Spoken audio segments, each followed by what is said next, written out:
출애굽기 21장 12절에서 27절까지 하겠습니다. 21장 12절 27절 읽겠습니다. 사람을 쳐 죽인 자는 반드시 죽일 것이나 만일 사람이 고의적으로 한 것이 아니라 나 하나님이 사람의 손에 넘기는 것이라 하면 내가 위하여 한 것이 정하리니 사람이 그로 도망할 것이며 사람이 그를 위해서 고의로 죽였으면 너는 그를 내 재단에서 잡아내려 죽일지니라. 자기 아버지나 어머니를 죽인 자는 반드시 죽일지니라. 사람을 납치한 자가 그 사람을 팔았든지 자기 수하에 두었든지 그를 반드시 죽일지니라. 자기의 아버지나 어머니를 저주하는 자는 반드시 죽일지니라. 사람이 서로 싸우다가 하나가 둘이나 주먹으로 그의 상대방을 쳤으나 그가 죽지 않고 자리 누워 있다가 지팡이를 짚고 일어나 버리면 그를 친 자가 형벌을 면하되 그가 자기가 이상하고 그가 원치 되게 할 것이니라.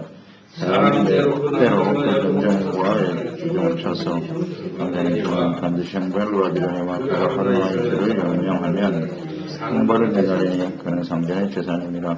사람이 서로 싸우다가 임신을 나리를 쳐서 낙태하게 하였으나 다른 해가 없으면 그 남편의 청구대로 반드시 벌금을 내되 재판장의 판결을 따라낼 것입니다. 그러나 다른 해가 있으면 그때 생명은 생명으로, 눈은 눈으로, 이는 이로, 손은 손으로, 발은 발로, 된 것은 된 것으로, 상하게 한 것은 상함으로, 때린 것은 때림으로 갚을지니라. 사람이 그 남편의 하늘이나 여종의 하늘을 쳐서 상하게 하면 그들에 대한 보상으로 그를 놓아줄 것이며 그 남편이 여종의 이를 쳐서 빠뜨리면 그에 대한 보상으로 그를 놓아줄지니라. 사람과 생명을 존중하라.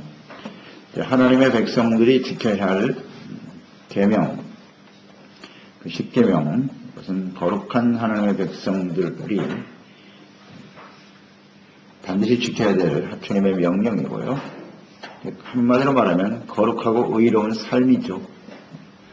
이러한 모습, 이러한 규례들을 주님이 정하심으로써 죄가 무엇인가, 죄를 깨닫게 하려 하심이고 그 죄를 버리고 의로운 하나님의 백성으로 살아가야 한다. 이것을 이제 말씀하고 계신 겁니다. 이 10계명을 중심으로 해서 구체적인 삶에 적용할 수 있는 규례들을 말씀하고 계십니다.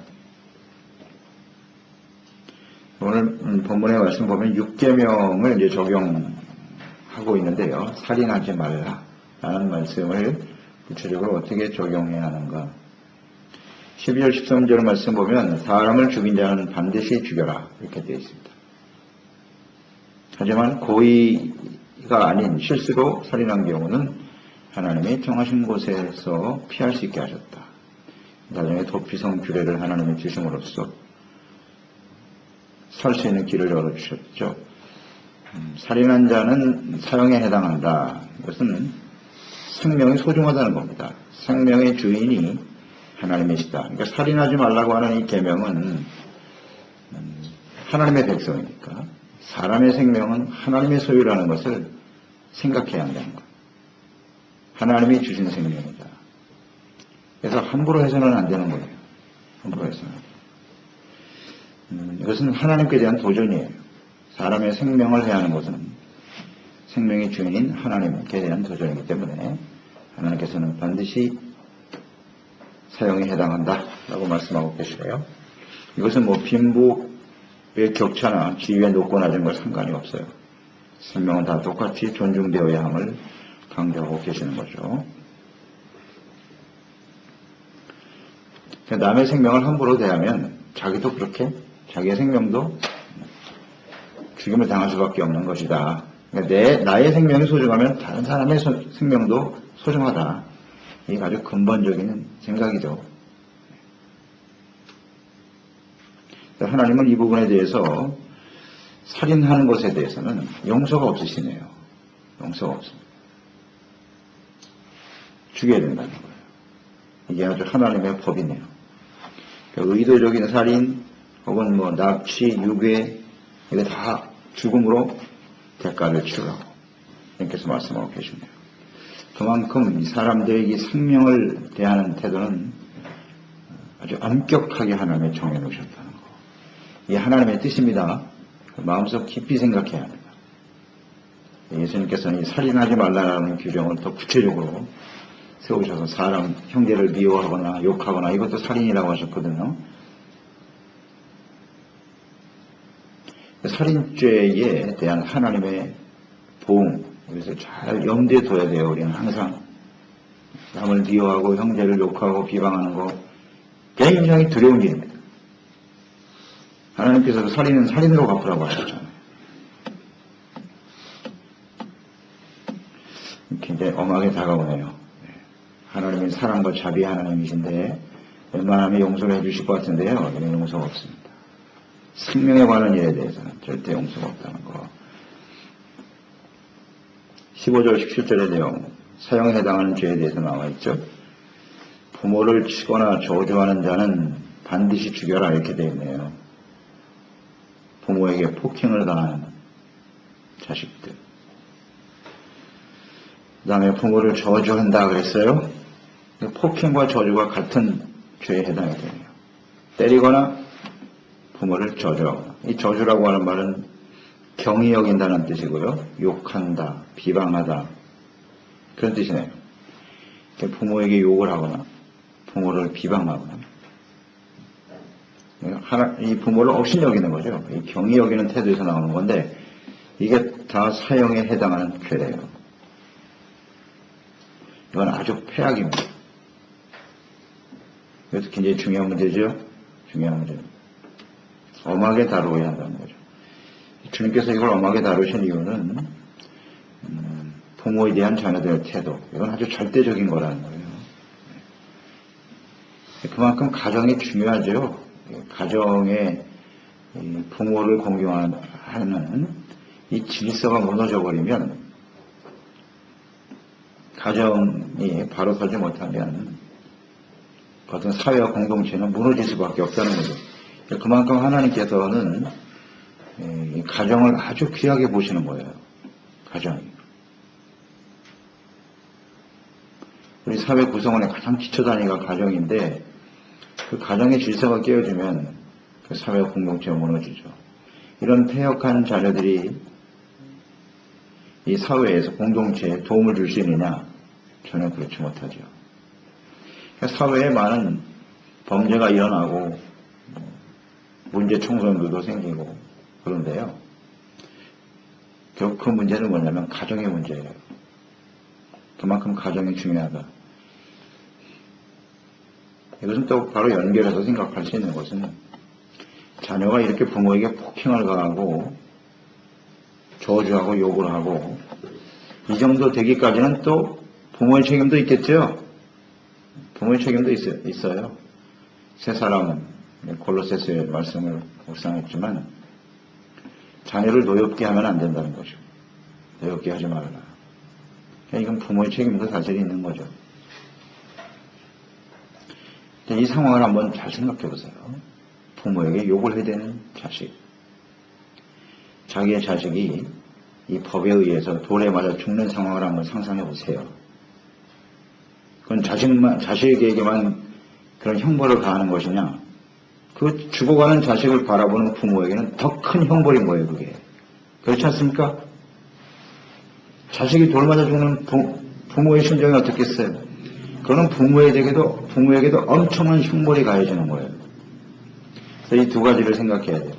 자녀를 노엽게 하죠. 얼마나 이 자녀를 잘못 키우고 자녀가 화가 나면 부모를 돌로 치겠습니까? 미친 사람 아니다면. 이런 관계에 의해서 일어나는 문제라는 것을 우리는 잘 생각해야 돼요. 정말 비극이죠. 가정의 비극입니다. 문제의 자녀를 만들어내는 것은 문제의 부모니까요. 동시에 지금 벌을 받는 겁니다. 자식을 죽여놓고 어떻게 살겠어요, 부모가. 이게 굉장히 엄한 하나님의 계명이기 때문에 자녀들이 그런 모습으로 자라지 않도록 이 부모에게는 정말 중요한 사명이 있어야 돼요. 책임감이 있어야 된다고요. 책임감이 있어야 됩니다. 자녀들을 사랑으로 말씀으로 잘 양육했다면 이런 일이 벌어지겠습니까? 이런 일이 일어나지 않습니다. 부모가 하나님을 경외하고 바르고 진실된 모습으로 정말 진실한 사랑으로 자녀를 양육하고 삶의 모범을 보였다면 절대로 이런 일은 일어나지 않습니다. 그래서 저는 이 말씀을 묵상하면서 자녀들을 돌로 쳐 죽여라. 아, 이건 부모에 대한 하나님의 극형이구나. 그렇게 묵상이 됐어요. 부모에게 주는 엄한 형벌이다. 그러니까 네 자식이 그렇게 되지 않으려면 부모 정신 차려라. 그런 메시지 아닌가요? 묵상하니까 그게 느껴졌어요. 처음에는 그럼 못된 자식들은 죽어야 된다. 이런 생각으로 묵상이 됐는데 부모의 심정으로 이해를 해보니까 그게 아니더라고요. 이건 부모에게 주는 형벌이에요. 부모에게 주는 형벌이에요. 자식 똑바로 키우라는 얘기입니다. 그렇지 않으면 그게 돌 맞아 죽으니까. 이런 부분을 좀 잘 생각하고 자녀들이 혹시 그런 모습을 자꾸 반항하고 부모에게 이렇게 엇나가는 자식들이 있다면 정말 심각한 문제입니다. 내가 먼저 하나님 앞에 끊임없이 하나님 회개할 수 있는 것을 회개하고 기도하고 본을 보이는 사람들이 되어야 하겠지요. 자식 탓만 해서는 안 된다는 거예요. 그렇습니다. 그러나 하여튼 부모를 거역하는 것은 하나님께서 간과하시지 않습니다. 가정이 깨져버리면 그 사회 공동체가 무너지는 그만큼 가정이 중요하다. 그래서 우리는 가정교육이 그 어떤 것보다도 소중한 것임을 알고 부모로서 책임을 다하는 사람이 되어야 하겠습니다. 가정을 지키라는 뜻이에요. 16절 말씀은 사람을 납치한 사람, 팔았든지 아니면 자기 소유로 삼았든지 반드시 죽여라. 이것도 아주 중요한 사회 규범이에요. 납치, 인신매매잖아요. 특히 어린아이들을 납치한 유괴범. 사람을 납치하여 팔아넘기거나 자기 것으로 삼는 것. 이거 절대 하나님 용납하시지 않습니다. 역시 사람, 그 생명, 이것은 하나님의 주인이시기 때문에 이것을 가지고 자신의 유익을 취하려고 하는 이 행동은 역시 하나님께 대한 도전이에요. 절대 하나님 용납하시지 않습니다. 그러니까 사람들은 서로를 존중하는 것이 마땅합니다. 이것이 이 질서가 세워지지 않으면요, 그 사회는 무너지는 거예요. 그래서 이 세상에 있는 모든 법이 대부분 하나님이 주시는 율법에 기초하고 있어요. 대부분 이 율법에 기초해서 모든 법이 만들어졌다고 보시면 돼요. 근데 이런 법들이 오늘날은 좀 많이 좀 변화됐죠. 완화되고, 이게 참 문제인 것 같아요. 사람의 생명을 소중하게 여기는 일만큼은 절대 지켜줘야 합니다. 이방 사람들, 하나님이 없는 사람들이야 이것을 자기들 나름대로 편한 대로 바꿀 수 있겠지만 우리 하나님의 백성들은 이 법이 지금도 유효한 것입니다. 우리에게 잊지 말아야 돼요. 아주 엄격해요. 사람들을 존중하는 태도를 가져야 된다. 이게 사람을 사랑하는 거 아니겠습니까? 이웃을 사랑하는 구체적인 모습이죠.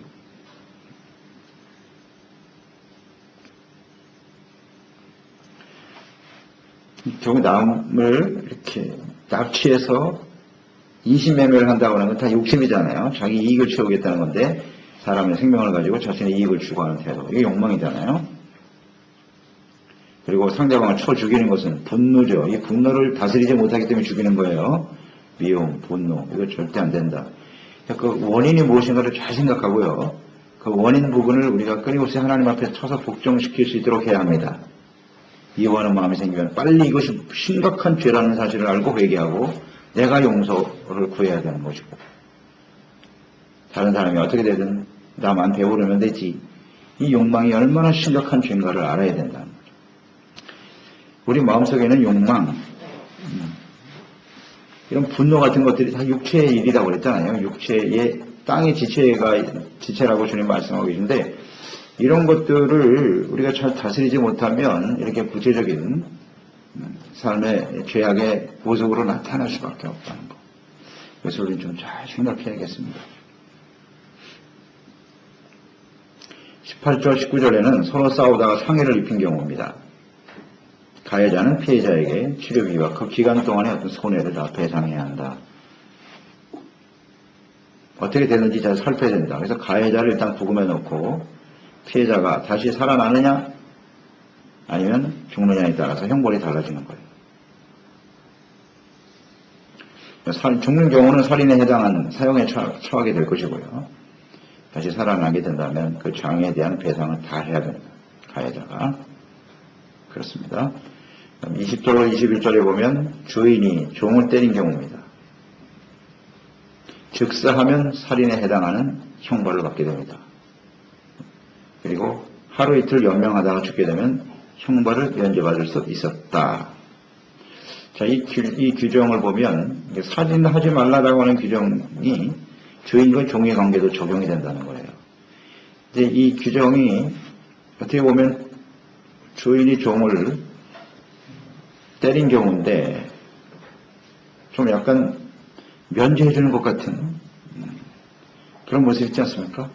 하루 이틀 연명하다가 죽었다. 일단 죽은 건 죽은 건데 그건 왜 면제를 시켜주느냐? 이 규정이요, 당시에는 굉장히 혁명적인 거예요. 이건 하나님이 종들을 보호하시려고 하는 엄청난 사랑이라고 봐야 돼요. 당시의 관습으로 보면 그 종의 생사애탈권은 주인에게 달려있어요. 그러니까 이방인들, 당시 하나님의 백성이 아닌 사람들은 주인이 종을 때려 죽이면 그걸로 끝이에요. 자기의 소유이기 때문에요. 마음대로 할 수 있어요. 그런데 하나님의 백성들에게 이 규정이 내려졌다는 것은요, 굉장히 엄한 규정인 거예요. 주인들의 입장에서는. 이방인들과 완전 차이가 나는 거예요. 즉시 죽으면 사형해. 그러니까 즉시 죽는 것과 하루 이틀 연명하는 건 어떤 차이가 있겠느냐. 즉시 죽였다는 얘기는 살인 의도가 있었다는 거예요. 내가 죽이려고 죽일 만큼 때렸다는 얘기고, 이렇게 연명했다는 것은 죽일 의도는 없었다는 거죠. 이걸 보는 거예요, 의도. 그렇기 때문에 하루 이틀 연명하면 이따가 죽으면 사형되는 면한다.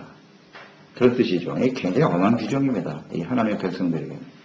그러니까 하나님의 백성들은 종에 대한 태도도 그렇게 함부로 해서는 안 되는 거예요. 종의 생명도 소중하다. 그걸 존중해라. 당시에 사람들에게는 참 이해할 수 없는 말씀이에요. 도저히 받아들일 수 없는 규정이죠.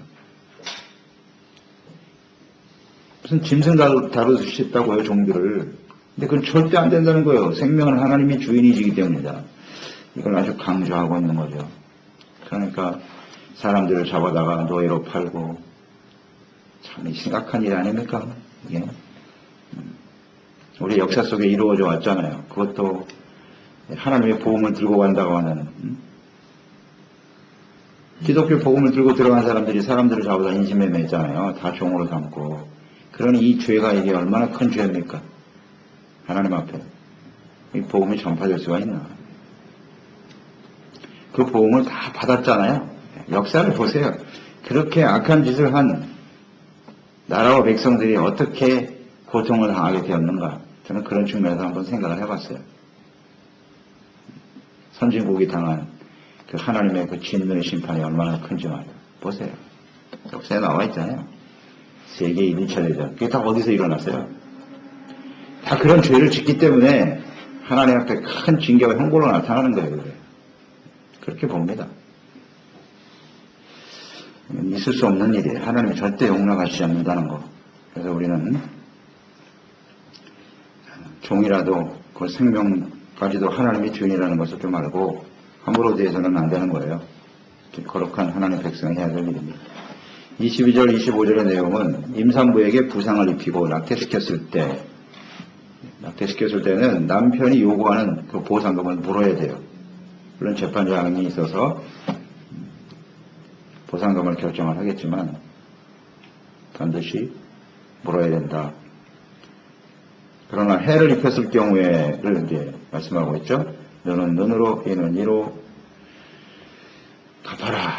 결국 설명하고 있죠. 이것을 동해 보복법이라고 하잖아요. 같은 해로 갚아라.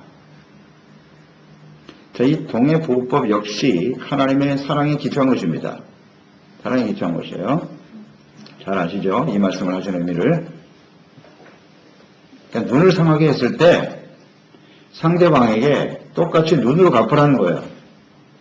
그러니까 내가 한 눈을 다쳤어, 상대방에. 그러면 이 사람이 가만히 있겠습니까? 보복 심리로 한 눈이 뭐야? 눈을 두 개를 멀게 할 수도 있고 그 사람을 그냥 쳐서 죽일 수도 있고 그렇죠? 그 이상을 하지 말라는 거예요. 스톱! 거기서만 해야지 그 이상으로 사람의 생명을 해한다거나 아니면 한 사람만 죽이는 게 문제가 아니죠. 가족을 다 멸해라 이렇게 나가거든요. 사람의 심리는 그런 거예요. 내가 피해를 당하면 몇 배로 갚아주고 싶은 심리가 있어요. 그래서 주님이 그것을 못하게 막으신 거예요. 사실은. 눈을 다쳤으면 눈만 해. 그 이상 하지 말고.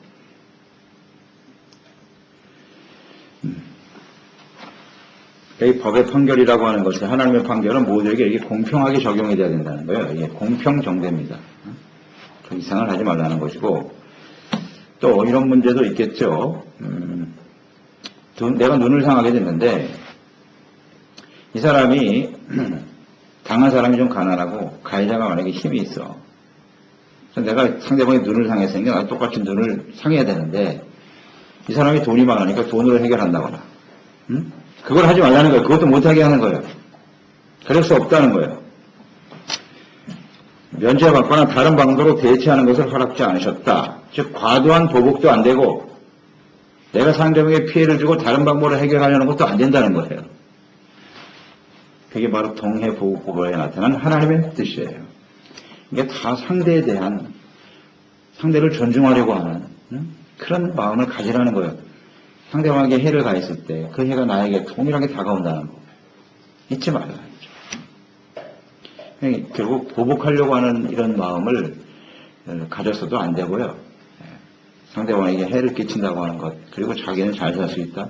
남에게 해를 주고 자기는 잘 산다. 그건 하나님의 백성으로서는 절대 가져서는 안 될 생각이에요. 이게 다 범죄를 억제하기 위한 규례죠. 남에게 해를 입히면 나도 그와 같이 당하게 된다.